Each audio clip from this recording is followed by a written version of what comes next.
Kementerian Keuangan tengah menggodok aturan untuk menurunkan pajak bagi pelaku usaha mikro kecil menengah (UMKM). Rencananya pajak untuk pelaku UMKM diturunkan menjadi 0,25% dari omset per tahun dari 1%.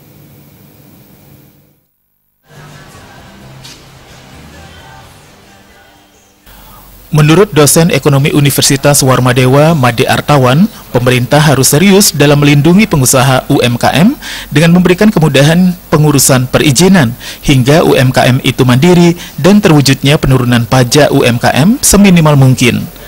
Karena UMKM terbukti sebagai pondasi bangsa dari sisi ekonomi.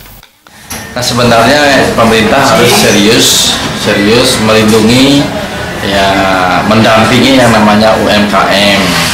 Terutama biarkan UMKM itu bisa tumbuh dulu, dampingi dia dari sisi permodalan, perbankan yang punya peran di situ, dari perizinan, perpajakan terutama gitu, supaya dia bisa lebih mandiri. Kalau bisa pemerintah melindungi dari sisi pajak dulu, jangan dipajaki dulu gitu.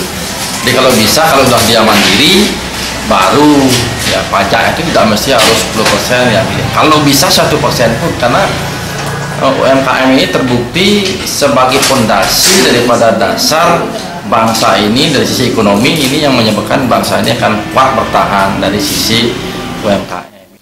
Ditambahkannya, pemerintah harus terus bergerak untuk menciptakan UMKM baru bagi kalangan generasi muda. Dikatakan kehadiran perguruan tinggi bisa membantu pemerintah dalam menciptakan wirausaha baru dengan inkubator bisnis sebagai pendamping terciptanya pengusaha pemula. Indrawan Bali TV.